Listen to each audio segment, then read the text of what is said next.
Glória a Deus. Pastor Murilo. Amém. Boa noite a todos. A paz do Senhor, para aqueles que eu ainda não vi, não cumprimentei. E como a irmã Sara falou mais cedo, estou aqui hoje substituindo a pastora que estava com a mensagem para trazer. Mas eu acredito que Deus sabe de todas as coisas, Ele encaminha tudo de acordo com o que deve ser e o que não deve ser, para que a sua vontade seja feita, seja cumprida. Amém? E a pastora está aqui acompanhando, ela está ouvindo também, está ouvindo as mensagens de cada um, aí, a interação de cada um, os louvores, mas guardando as nossas distâncias, né? Ela está aqui do meu lado, não tão perto quanto eu gostaria, mas ela está participando também. Amém? E agradeço a todos, agradeço pelas orações, pelas mensagens, agradeço em nome dela aqui, né, que ela se sente muito amada e acolhida nesses dias que ela tem passado aí. Todas as mensagens que ela tem recebido é muito importante. E essa semana, como ela estava já programada para trazer a mensagem, eu acabei não preparando, não deixando algo assim pronto para hoje, como de costume eu tenho a fazer quando é a minha vez de trazer a palavra aqui. Mas não por isso eu deixo a minha busca diária, deixo as leituras, ou muitas vezes ouvindo no carro, né? Eu tenho o hábito de colocar a Bíblia em áudio no carro, porque o meu trajeto é muito longo. E não preparado nada para essa semana, mas sabendo que algo ia acontecer no final da semana, né? Que a pastora já não estava 100% ali com a sua voz, com a sua saúde. Eu já testei negativo.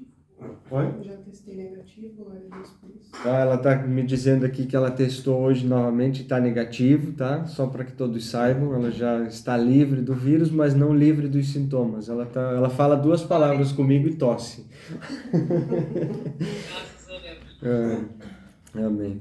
Mas, como eu ia dizendo, nada diferente do que eu faço durante a semana, de ouvir e ter a minha busca diária, mas essa semana foi um pouco diferente. Eu ouvi essa mensagem, esse trecho aqui da palavra, e algo já me moveu a falar a respeito disso, né?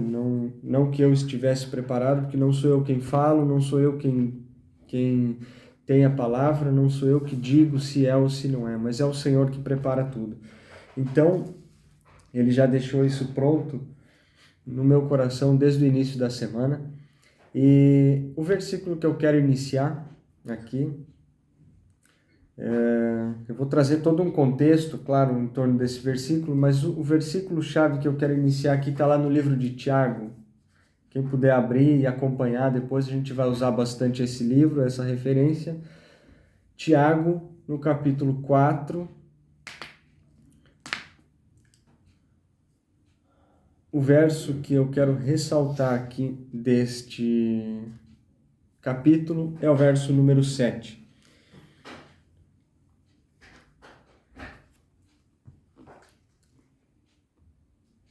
E, mais uma vez, eu digo que ele cresça, que eu diminua, que tudo que venha a ser falado aqui hoje venha diretamente do Senhor e não por mim. Amém? Se todos acharam, eu vou ler com vocês Tiago 4, verso 7. Sujeitai-vos, portanto, a Deus, mas resisti ao diabo e ele fugirá de vós. Então, devemos sujeitar-nos a Deus, e quanto mais nos sujeitamos a Deus, quanto mais obedecemos a sua palavra, quanto mais os buscamos, mais o diabo fugirá de nós.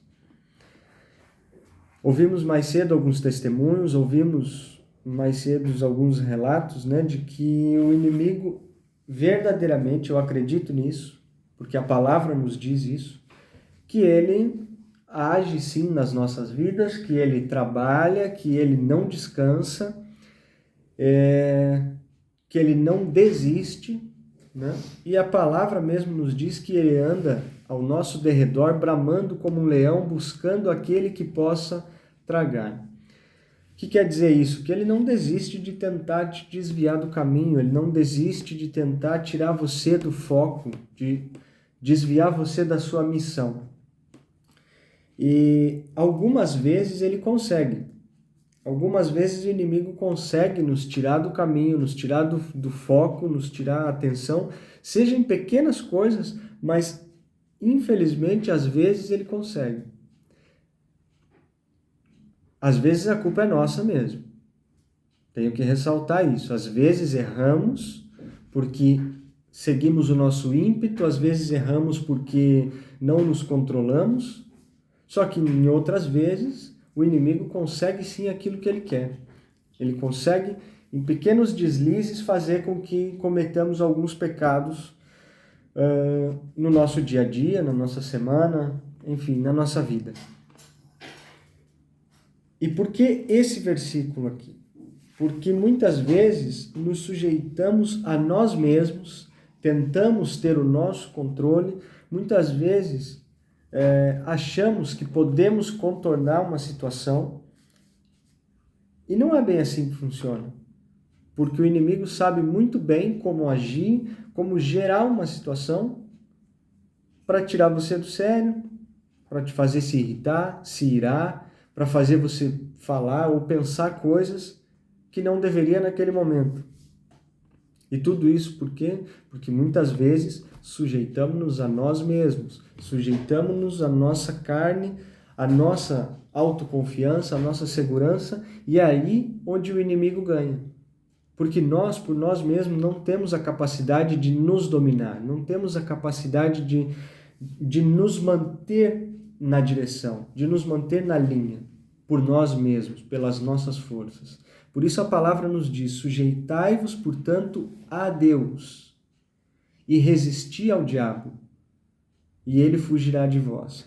Quanto mais você se sujeita a Deus, quanto mais você está no caminho e deixa com que Deus oriente e guie o seu dia, a sua vida, as suas palavras, os seus pensamentos, o diabo não vai desistir. Mas uma hora ele vai se afastar e vai deixar de investir naquela área que ele tanto tem tentado te tirar da direção. Eu quero seguir, como eu falei que ia utilizar o contexto aqui, se eu pular um pouquinho para o verso 11, o verso 11 do livro de Tiago fala uma coisa que muitas vezes fazemos sem nos dar conta, né? Irmãos, não faleis mal uns dos outros. Aquele que fala mal do irmão ou julga o seu irmão, fala mal da lei e julga a lei. Ora, se julgas a lei, não és observador da lei, mas o juiz. Um só é legislador e juiz, é aquele que pode salvar e fazer perecer. Tu, porém, quem és que julga o teu próximo? Isso está aqui no livro, não sou eu que estou dizendo. Quem somos nós para poder olhar para o nosso irmão e julgar, dizer que está certo, que está errado ou não? Isso é a palavra que diz que um só tem o poder de julgar, de legislar sobre a lei. Não nós. Nós devemos observar e cuidar daquilo que está escrito, não sermos juízes. Porque com a mesma intensidade que julgarmos o irmão, seremos também julgados nas nossas ações. Verso 13. Atendei agora, vós que dizeis, hoje ou amanhã iremos para a cidade tal e passaremos um ano e vamos negociar e teremos lucros. Vós não sabeis o que sucederá do amanhã. Que é a vossa vida? Sois apenas como a neblina que aparece por um instante e logo se dissipa. Em vez disso, devíeis dizer, se o Senhor quiser, nós não só viveremos, como também faremos isto ou faremos aquilo. Quantas vezes nos sujeitamos a Deus para dizer simplesmente: se o Senhor quiser, eu saio da minha casa e chego no trabalho hoje. Isso é tão óbvio. Você faz isso todo dia. Você conhece o caminho. Eu brinco às vezes aqui em casa que com tanto sono que eu levanto de manhã, se o carro tivesse essa capacidade, ele ia sozinho para o trabalho. Porque ele faz todo dia o mesmo trajeto. Eu nem precisava estar ali. Então é muito óbvio. E aí entra o quê? Entra a nossa autoconfiança, entra sujeitarmos a nós mesmos.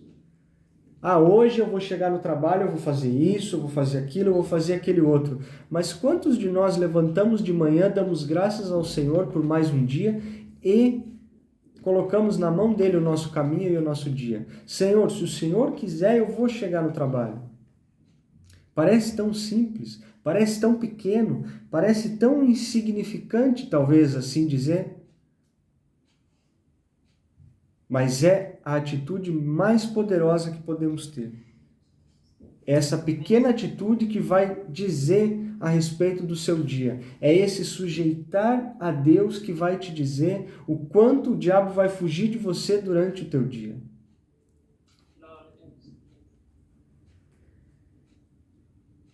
Falando em coisas pequenas, falando em detalhes, falando em insignificâncias, se eu voltar para o capítulo 3, que é o capítulo do qual eu quero falar um pouquinho,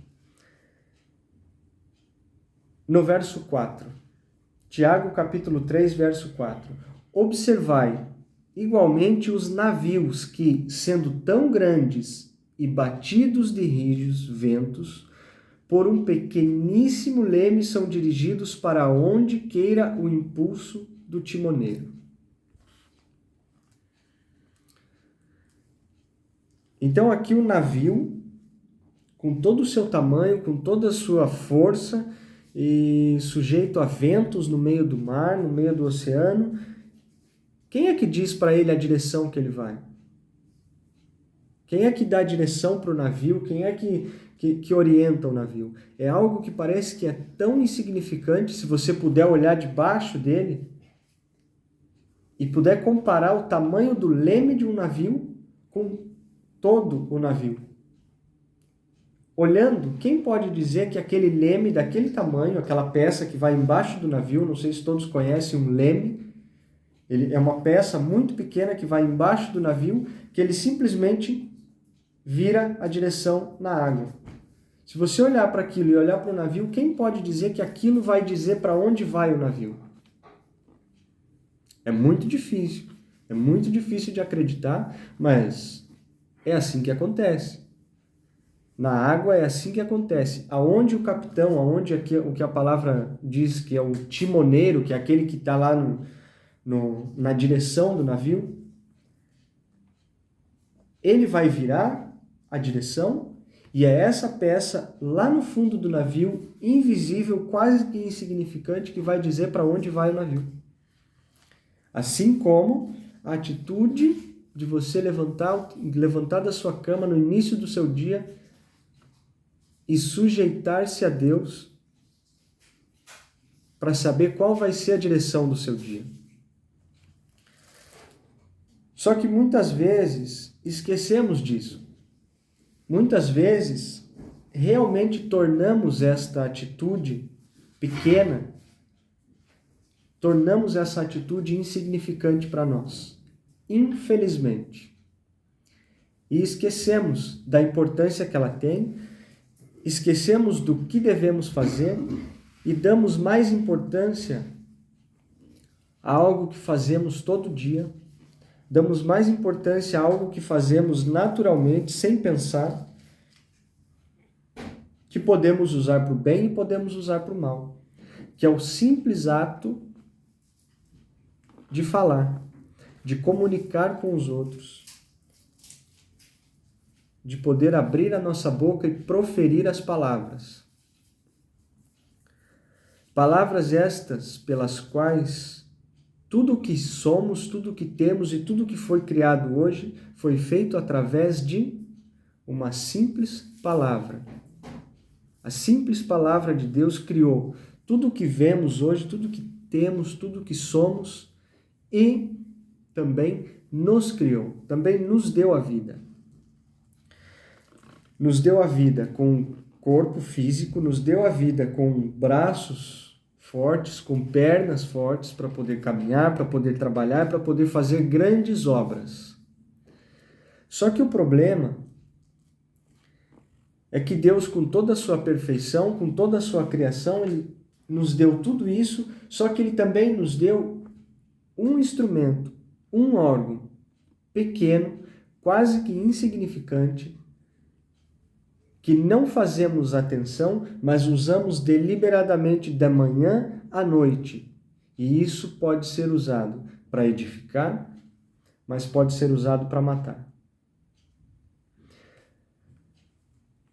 Volta no início do capítulo 3, eu quero ler com vocês aqui para a gente compreender do que eu estou querendo dizer. Meus irmãos, não vos torneis muitos de vós mestres, sabendo que havemos de receber maior juízo.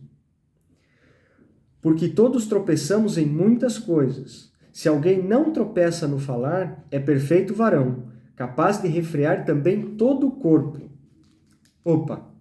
Se alguém não tropeça no falar, é perfeito, capaz de refrear o corpo.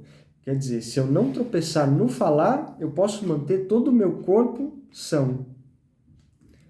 Ora, se pomos freio na boca dos cavalos para nos obedecerem, também lhe dirigimos o corpo inteiro.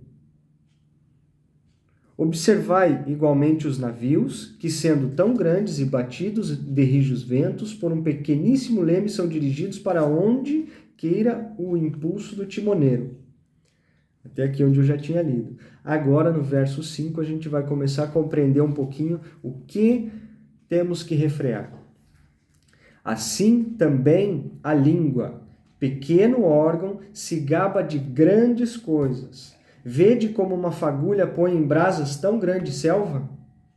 Ora, a língua é fogo, é mundo de iniquidade. A língua está situada entre os membros de nosso corpo e contamina todo o corpo. E não só põe em chamas toda a carreira da existência humana, como também é posta ela mesma em chamas pelo inferno.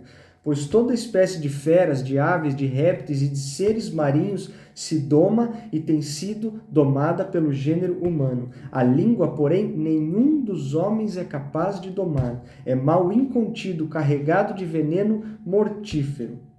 Com ela bendizemos ao Senhor e Pai, também com ela amaldiçoamos os homens, feitos às semelhanças de Deus. De uma só boca procede bênção e maldição. Meus irmãos, não é conveniente que essas coisas sejam assim. Acaso pode a fonte jorrar do mesmo lugar o que é doce e o que é amargoso? Acaso, meus irmãos, pode a figueira produzir azeitonas ou a videira figos? Tampouco fonte de água salgada pode dar água doce. Compreendem como um pequeno órgão, quase que insignificante, pode incendiar todo um corpo, pode, em um momento, abençoar e em outro amaldiçoar? Compreendem o perigo, meus irmãos, de, se não refrearmos os nossos impulsos, se não dominarmos a língua, aonde isso pode levar? Aonde isso pode terminar? Pois aqui no verso 8, final do verso, me diz que ela é mal incontido e está carregada de veneno mortífero. Nossa, mas é tão importante, eu preciso da língua para falar, eu preciso me comunicar, eu preciso tudo isso. Sim. Só que como diz a Escritura no livro de Eclesiastes, há tempo para todas as coisas. Há tempo de falar e há tempo de calar. Deus, na sua perfeição, Ele nos fez e Ele nos criou com uma boca e uma língua para falarmos. Claro, porque precisamos comunicar a sua palavra. Só que na sua perfeição, Ele também nos criou com 2 ouvidos, para que possamos ouvir mais e falar um pouquinho menos. para que possamos refrear os nossos impulsos antes de julgar o irmão, antes de falar de alguém, de dizer que concorda, que discorda, que... O que é a nossa opinião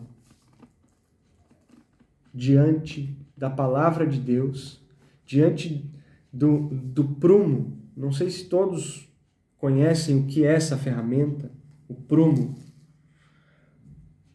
Vou explicar rapidamente, se alguém não conhece. O prumo era utilizado muito em construções antigamente para ver se tudo estava no nível, para ver se uma parede, por exemplo, estava reta, se ela não estava para um lado nem para o outro.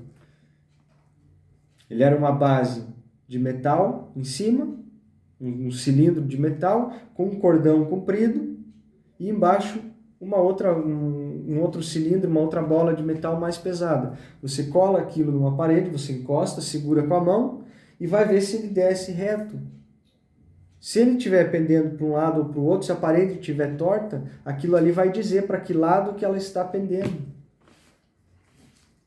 E esse aqui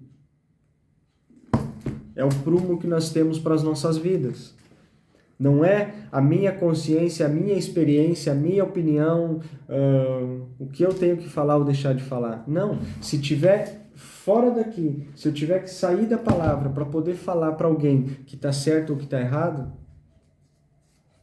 com a minha língua, eu já comecei um incêndio que pode acabar com uma floresta inteira. Simplesmente por uma opinião. Que antes de abrirmos a nossa boca, devemos fazer o que lá no verso 7 do capítulo 4 está dizendo: sujeitai-vos a Deus e resisti ao diabo, e ele fugirá de vós. Se eu me sujeito a Deus, se eu pergunto para ele se eu devo ou não devo falar, a resposta que vem tá bom, não importa o que eu quero ou o que eu não quero. Agora, se eu não me sujeito a Deus, eu estou muito propenso a me sujeitar à minha carne, a me sujeitar ao meu ego, para poder dar a minha opinião e dizer que aquilo está certo ou aquilo está errado. E ali, para o inimigo trabalhar e fazer a sua obra, é rápido, porque ele não brinca em serviço. E a palavra já nos diz que as nossas palavras têm poder. Cuidado, irmãos, com as palavras que pronunciamos. Não se trata nem de acusar ou não acusar alguém, não se trata de falar mal ou não falar mal de alguém. Cuidado, uma simples palavra maldita que eu quero dizer é dita incorretamente. Uma palavra mal pronunciada, uma palavra fora de hora, ela tem o poder de matar alguém. Ela tem o poder de apagar aquilo que a pessoa estava começando a criar dentro dela. Um fio de esperança que alguém plantou, se alguém fala uma palavra na hora errada, você pode apagar aquilo dentro da pessoa. Você pode matar aquela pessoa que talvez estava tendo um fio de esperança em sua vida. Irmãos, sujeitemo-nos a Deus, sujeitemo-nos a Ele, entreguemos-nos as nossas línguas, os nossos pensamentos e principalmente o nosso coração, porque a palavra de Deus nos diz que a boca vai falar daquilo que o coração está cheio. Se vivemos falando, se passamos o dia pronunciando coisas ruins, reclamações, maledicências, você só está colocando para fora aquilo que está dentro do teu coração. Sujeite o teu coração a Deus. Sujeite o teu pensamento a Deus. A tua língua a Deus. O restante vai vir por consequência. E como a palavra que eu acabei de ler, o diabo vai fugir de vocês, vai se afastar de vocês, porque você não vai mais alimentar isso em você. Você não vai mais alimentar a reclamação, você não vai mais alimentar a ira, o ódio, a maledicência. Você vai se sujeitar a Deus e que a vontade dele seja feita sobre a vida de cada um. Amém, meus irmãos? Eu deixo essa reflexão para vocês. Eu não quero me estender. Eu acredito que pudemos compreender e que a partir daqui eu oro para que o Espírito Santo trabalhe na vida de cada um, assim como diariamente ele tem trabalhado na minha. Porque antes dessa palavra chegar aqui, ela trabalhou em mim durante a semana toda. Glória a Deus. Amém?